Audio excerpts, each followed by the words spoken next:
All right, how's everyone doing? My name is Rob from Rob's School of Music, and today on the podcast live stream, we're going to be talking to two incredible women who make fantastic coffee, Jody and Christine from Java Love. Welcome. Thank you. Hey, Rob. Hi. Awesome. So basically, my story here is, we're a music school, and once COVID hit, we kind of just pivoted and moved everything online to try and, keep everyone safe. And over the course of, nearly a year of this, it's been so fascinating and inspiring to see other businesses, adapting and evolving and pivoting and just creating, new versions of themselves. So, you guys were here in Suffern. That location was not even a year, right? Maybe a little over a year when everything hit the fan. So still killing it. See every day. I see the line out in front. So that's awesome. How did you get started? How did you guys meet and just, what's the story? That's a great question. I was just going to say, Joe, do you want to answer this one? Okay. Well, it started 10 years ago. We started in the Catskills in Sullivan County, and we wanted to be part of the economic development of the area. And we had this romantic notion of, let's start a little business. It was not supposed to be successful, by the way. So there was no plan. Yeah, don't go to a bank and say, hey, we're thinking about opening a business, but we don't think it's going to be successful. And then look. So yeah, so we purchased an existing coffee company, and part of us purchasing them was that they had to train us. So both Jody and I were trained to roast coffee, right, Jode? It was a long time ago, and from that time, I have not been allowed to touch the equipment since. So I started roasting the coffee, and we were just a little 600 square foot room with our roaster and enough room for one or two customers, maybe. So we would always say we have a line out the door because there's more than two customers in the shop. And then it turned out we were pretty good at this coffee roasting thing. And we were both, I'm a journalist and Jody's a child psychologist. So we kind of joke that, of course, we would open a coffee roasting company. It's a natural progression. Yes, of course. Wow. So here we are, 10 years later. Yeah, we had this little shop, and people are like, you're opening an organic coffee roasting company on this little lake in Conyonga Lake in Sullivan County. We're like, why not? And people really liked the coffee, which was really unexpected. And from that time, we've had a philosophy that sort of Christine came up with. I'm sort of the pros and cons, like, let's make a list, what are we doing? And I said to Christine, I'm like, well, how are we going to know, like, what we're supposed to do with this company? And she said, well, we're going to keep moving forward until we can't anymore. I like that. And I was like, I don't know what you're talking about, because that doesn't look like a list to me, but okay. And she will, every once in a while, I'll still hear, just keep stepping forward, just keep stepping forward. And it is, it's certainly not, I think we've certainly become better business people through the years. And so we've built that muscle, but I think we also believe in, we're very blessed, and we believe in abundance, and we really have never come to anything, any choice in our company from a place of scarcity, or what if this doesn't work, or it's like, well, let's just let's see if it will work. And if it will work, what will it look like? Because it may not look like the last two things we tried and maybe succeeded in. It's going to look completely different. So, yeah. That's very cool. You know, I tell you, being my background is prior to having the music school, I toured as a musician. That's what I did. And even up until COVID hit, I was still gigging, 3 to 5 nights a week. And one of our favorite things always to do when we were out on the road is find the small local coffee shop, because that's where you're going to find the most real people, the coolest people. If you want to feel the energy of a town, it's usually kept in the coffee shop. Mm-hmm. Yeah. And when you guys opened up here in Suffern, I mean, Saturday mornings, that's where I got my breakfast every day. That was like my escape to kind of get away from the school and the chaos, because Saturday is a pretty crazy day here. Mm-hmm. And like, I'd have my front desk person. I'd be like, I'll be back in a couple of minutes. And I come back an hour later, nice and full, ready for a nap, but then I bought the coffee to recharge me. And just, the cold, I haven't been to the other locations, but if they're anything like what you've done here, it's just, you've created something really, really incredible. Thank you. How did, yeah, totally. Thank you for bringing it into Suffern, into the community here. We needed something like that here. And it's definitely, what you did with that building is beautiful. And now you have the outdoor seating, which is gorgeous, which I recommend everyone to go check out. How did you move from the Catskills to Montclair? That's a good question. We actually lived in New Jersey. Okay. And sort of reverse commuted to the Catskills half the time. We're like, well, it sort of worked there, so let's try it here.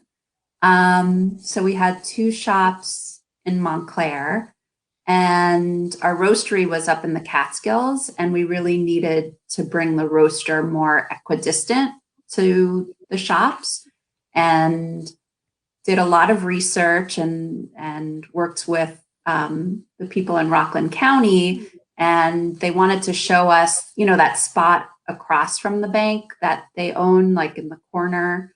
I think there's a fitness place there now. Yeah. But we were looking across the street, the mayor was there, the small town. And I'm like, well, this isn't going to work for us, but what's going on with this building across the street? And Ari, one of our landlords and one of the architects in town, happened to be standing there on the corner. And he's like, well, funny you should mention it, because we just bought that building. So it was very serendipitous. And, you're right. The hub of community happens in a coffee shop. And, we also are very grateful that we have an amazing team, and we have a come as you are authentic, come as your authentic self. They're like, people come in from the interview on an interview and they're like, what about my tattoos? And like, whatever. Yeah. If you're not comfortable, it's not going to be a comfortable, place to be.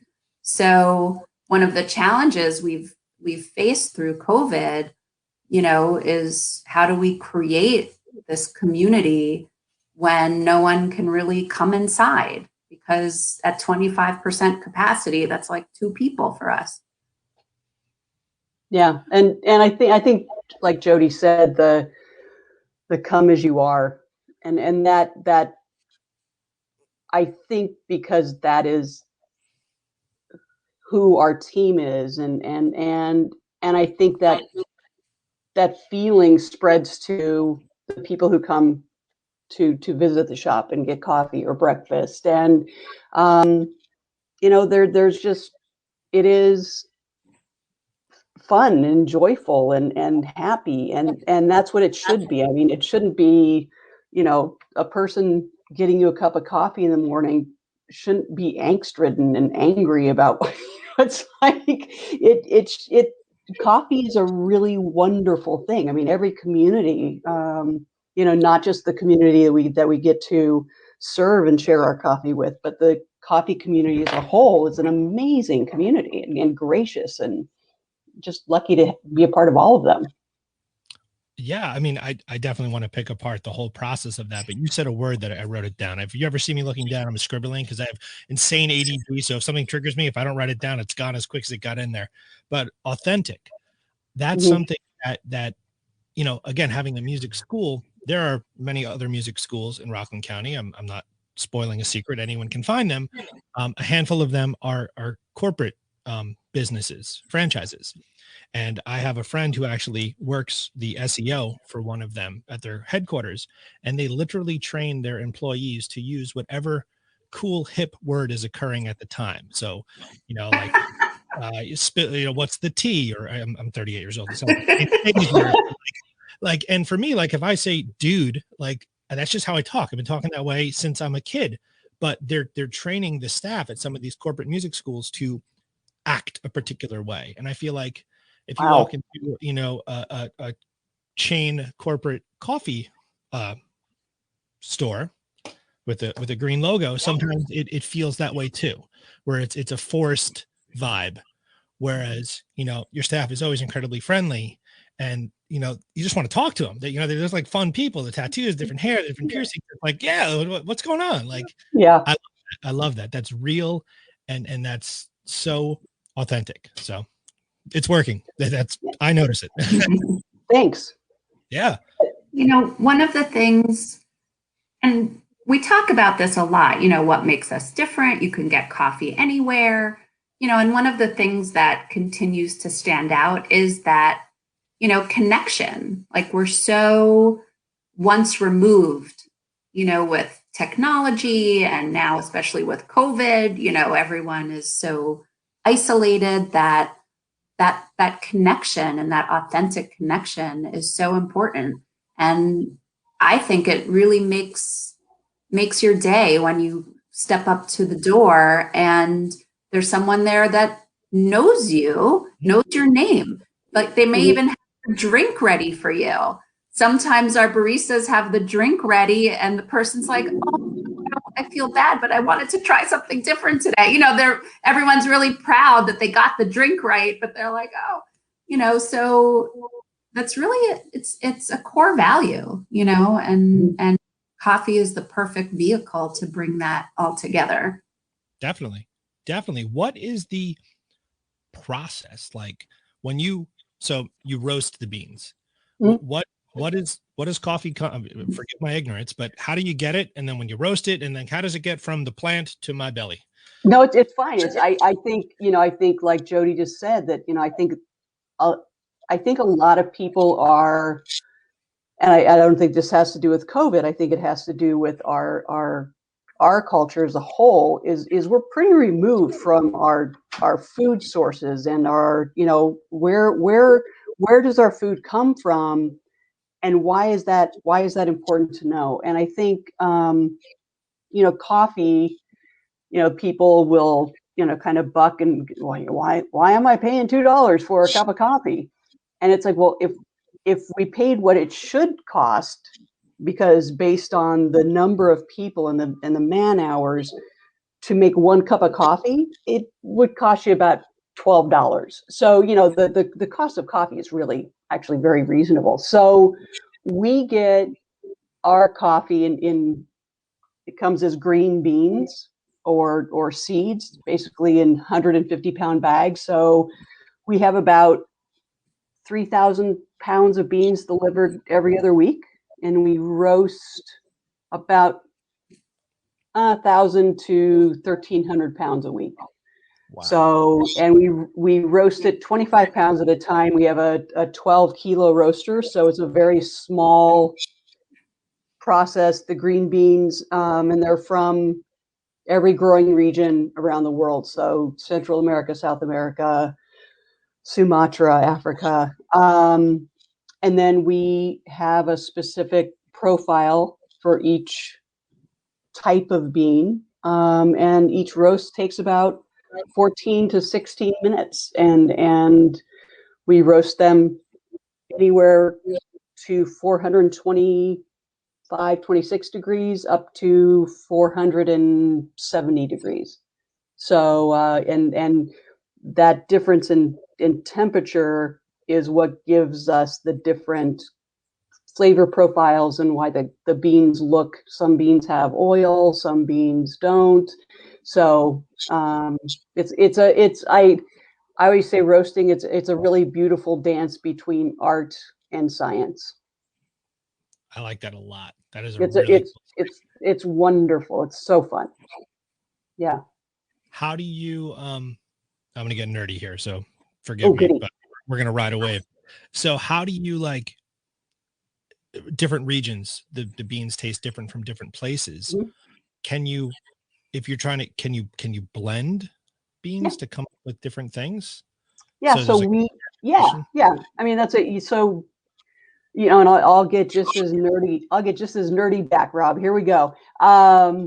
So when you blend beans, so a blend is 2 or more beans pulled together. And you can either blend beans to accentuate qualities. So you can blend a smoky dark roasted bean with like a really earthy big flavored bean, and you just have this like monster flavor, or you blend to balance. So if you have this really big earthy bean and you blend it with a really sweet kind of mellow bean, they're going to balance each other out and make, you know, kind of this nice balanced coffee. I think the best example, Jody knows which one I'm going to use, don't you, Jode? Yes.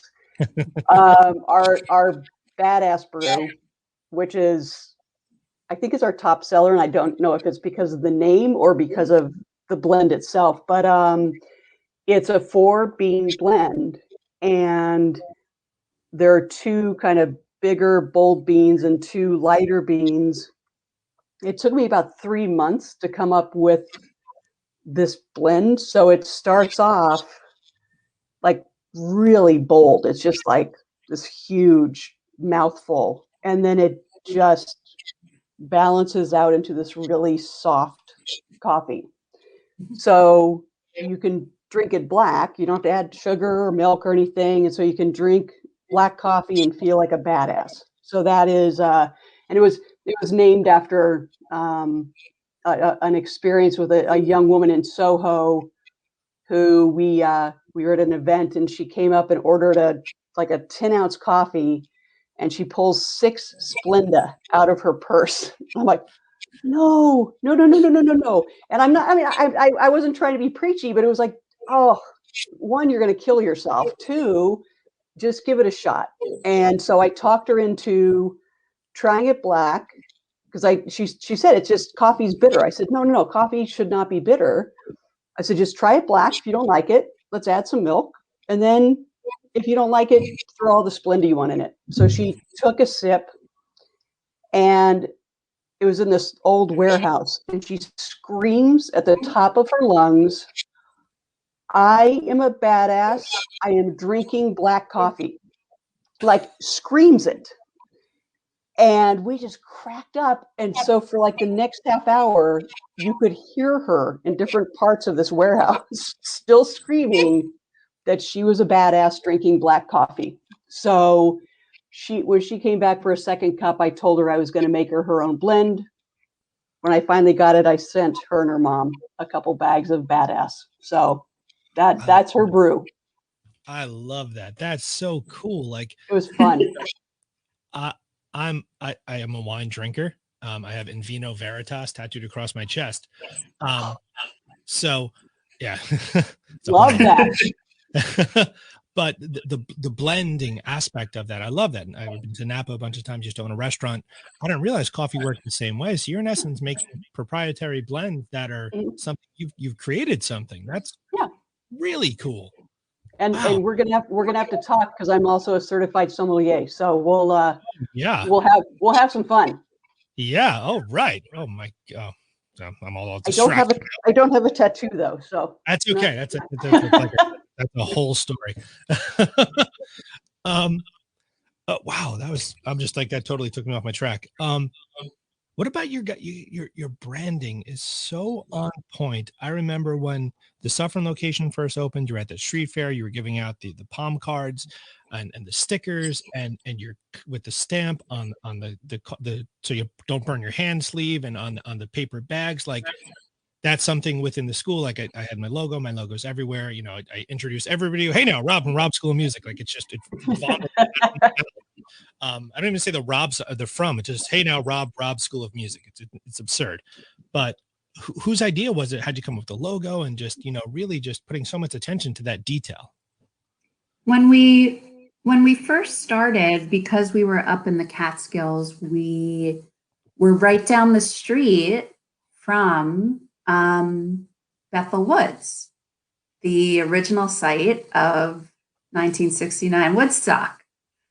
So we wanted our name to somehow reflect sort of the love and the grooviness of the area and sort of hint towards that a little bit.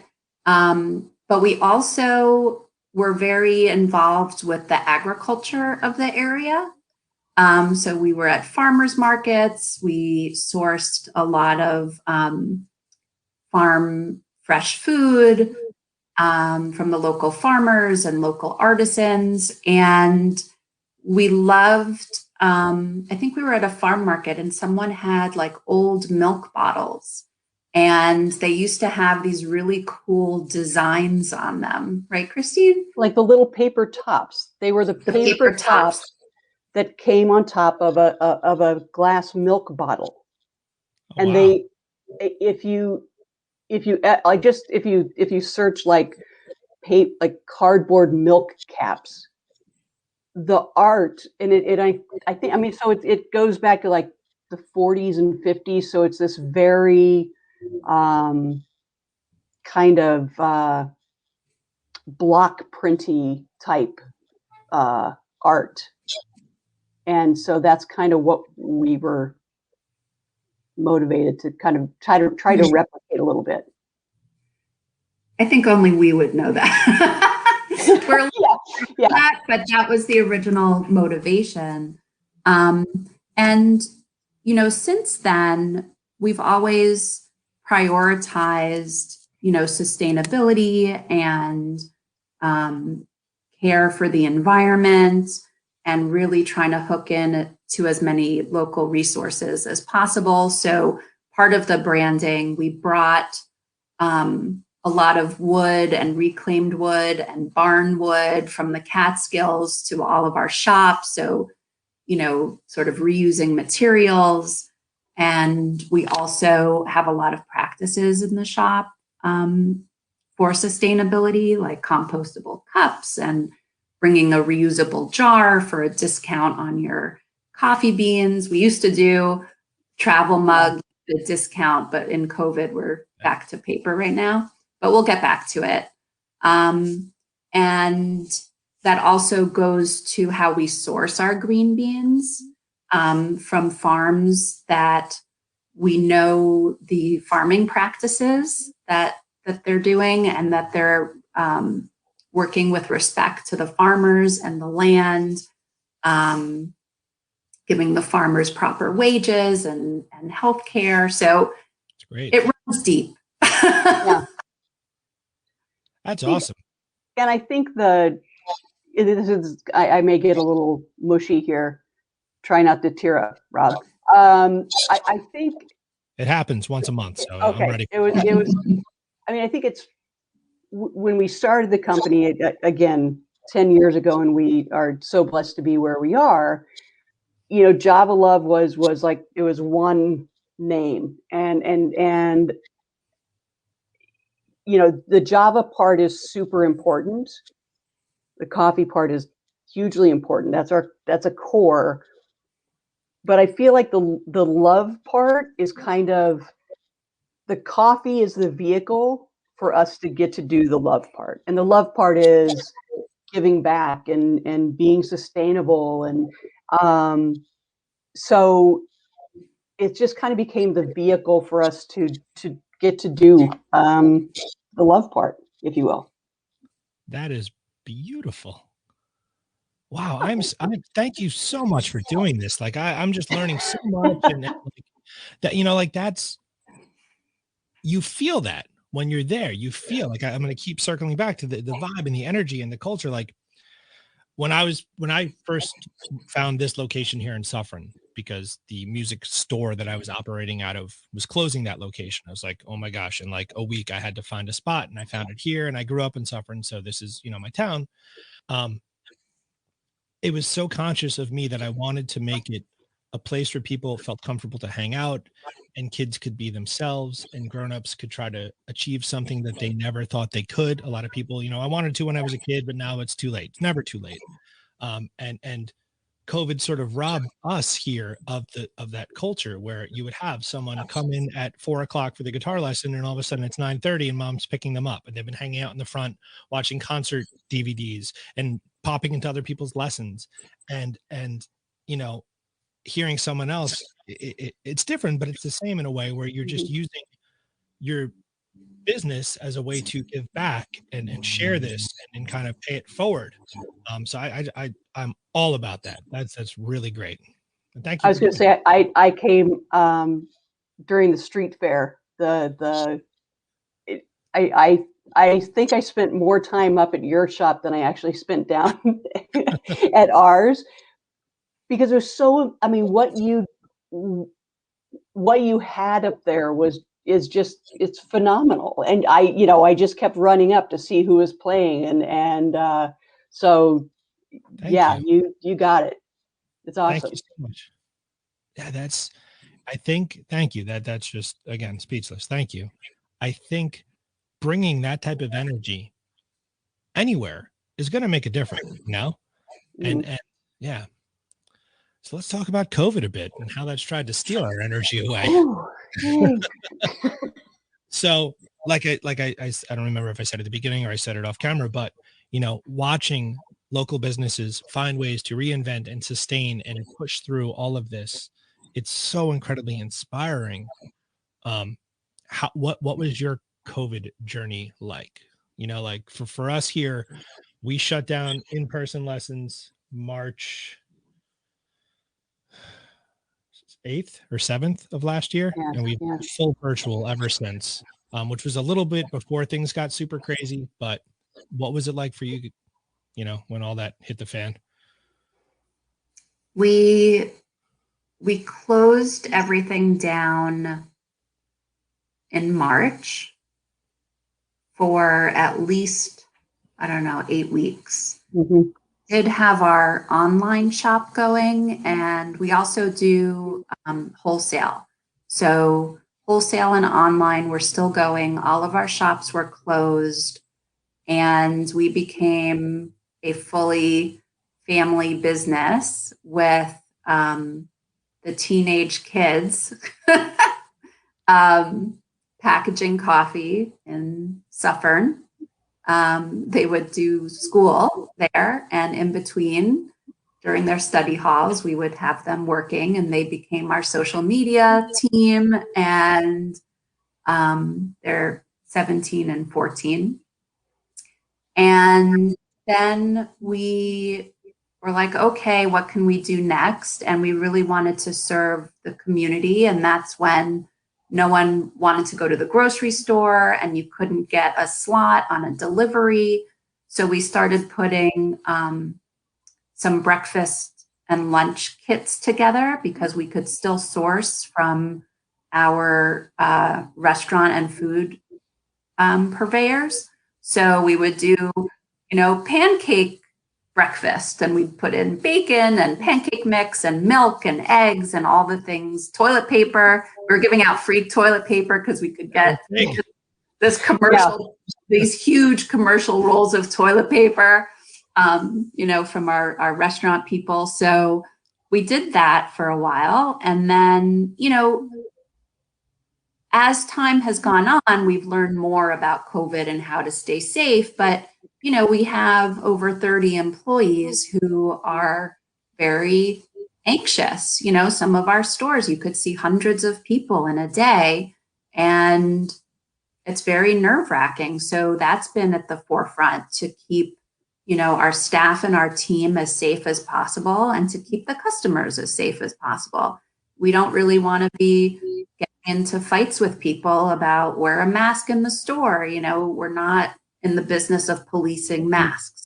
So we made the decision to just have door service. We've expanded, our delivery options.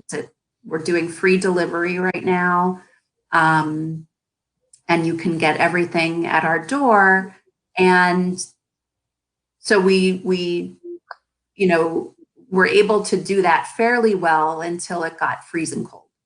Then who wants to wait outside, for your cup of coffee and an icicle. So we worked with someone to help us create outdoor spaces at all of the shops that are inviting, with heaters, and to just make it more of a comfortable spot when you are picking something up.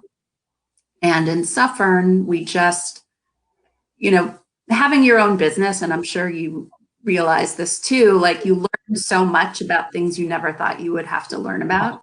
Yeah. Right. So now I am well versed in the snow load poundage for tents and materials. So when in the fall, most states had everybody take down their tents. But if you had certain, snow load, you could keep your tent up. So we worked with someone who imported a tent from Canada. There you go. Those Canadians in Canada, snow load. Yeah. Of course, they have a high snow load. And a designer who helped us put together an inviting space that was socially distant. And it's so whimsical and so fun and just a really bright spot. And there are heaters, and it's really been successful so far. It's beautiful. I mean, I live in Harriman, so I come down, I pass every day. I was like, it's pretty. And that's when it's cold and everything is still dismal and places are, having a hard time. Seeing something like that, it's motivating, and it brightens your day. You're getting a great cup of coffee, some good breakfast, and you get a beautiful space to enjoy it if you want to eat or just while you're hanging out. So that's, again, mission accomplished. Yeah, I think the whimsical part of it, I think a lot of, there are some restaurants that are just like, they have created amazing, beautiful, elegant spaces. And I think I think we kind of, with Jody and the designer, it's like we started there and then we took it to just this, we've got to have fun. I mean, people have to smile and have fun and have levity. And I think that the space in Suffern definitely does that. And I think all of our spaces, all the shops do. I think they're super fun. Perfect. You mentioned the online and then the wholesale side of things. So how far into this journey were you before you started to grow? I mean, your website is fantastic and you can buy stuff there. And then like, how did you get into that world? Because that's a different space. And then the sourcing and customer service and the shipping, that's a lot of hats to wear. So we and Jody, you may have wanted to start, but I jumped in first. So when we started the business, we had a little tiny online presence and just a few customers.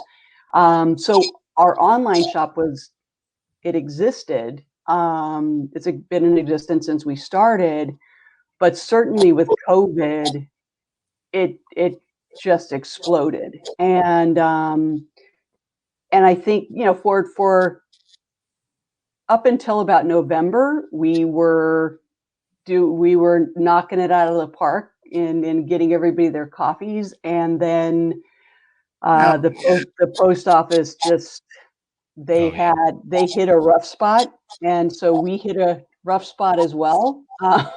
And it was a tough 3 months, November through January, because we had people who you know, they would write and say, I ordered coffee for a Christmas gift and it's still not here. And we sent out a lot of extra coffee, and thank God everybody, like mid-January, I think everybody got their coffee. So there were some people who just have this abundance, and you know, they'd write back and say, my coffee finally got here. Do you want me to just send it back? And we would just say no, just you know, Pay it forward. give it to your neighbors, give it to your postman, just share it, because we just want it.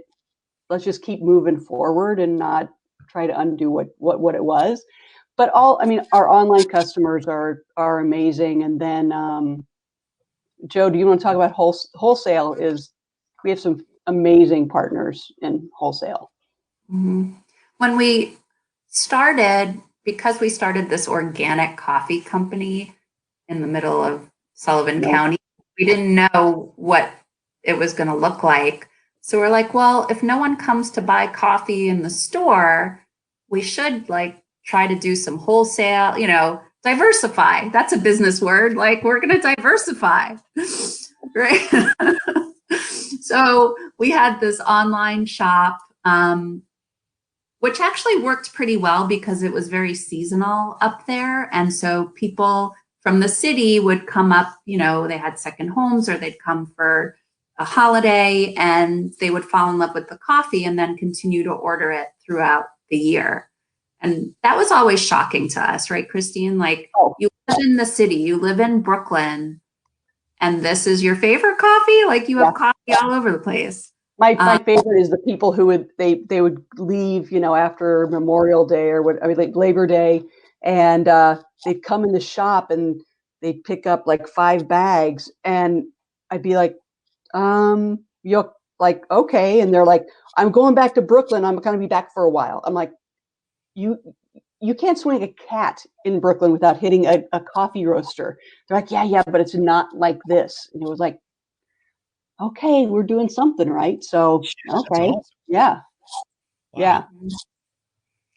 And then, because we wanted to partner with a lot of the local restaurants and markets, we started a wholesale business, and that's been going really well. We have some really amazing wholesale partners in Rockland County. We're in the new RCC culinary school in Nyack, right? Nyack, yeah. Market on Hudson, yeah. Which is great. We have a new partner in Westchester County called Farmers Grind, and they're up for the best coffee shop in Westchester, like a reader's poll. So it's fun working with them. So we really get to have fun and create even different blends, like specialty blends for our wholesale accounts, which is also. That's always fun. Mm-hmm. I think it's incredible. I see musicians now. A lot of bands are, as I said, musicians and coffee. I mean, we don't sleep. They're doing these signature blends for different bands. And at first I thought they were just throwing their brand on something pre-existent, because up until about 20 minutes ago, I didn't know you could literally make something unique to it. But it's just, coffee is such a universal thing that, collaborating, which my wheels are turning right now. We'll talk later. Yep. You could do some really cool stuff with that. And it's just so you guys are killing it. That's really cool. Congrats to you. I think one of our favorite little musician hit is so we were still it must have been 8-9 years ago.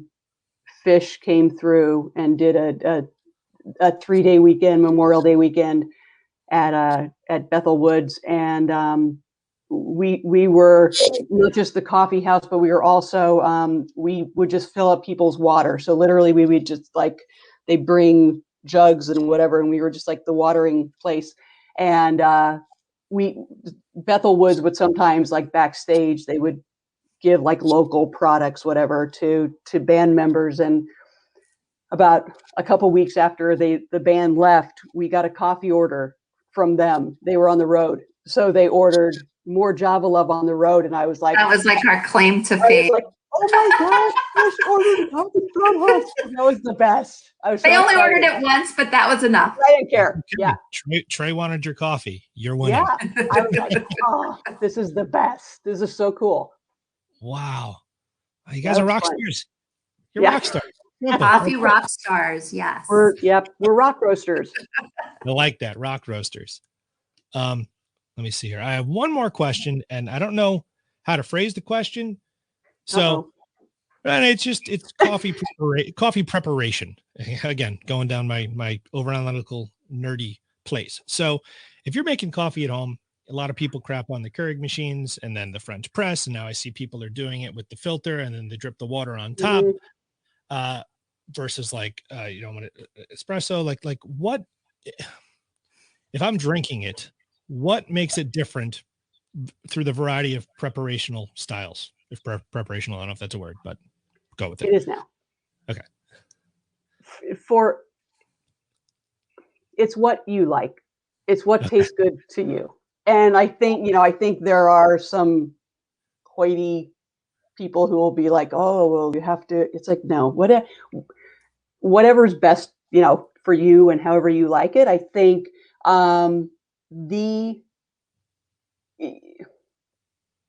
it starts with having fresh coffee. So freshly roasted coffee. If you're buying, should you be grinding it right before you make it, or is it okay to have it? That's going to be a little more flavor forward and give you more flavor to the coffee.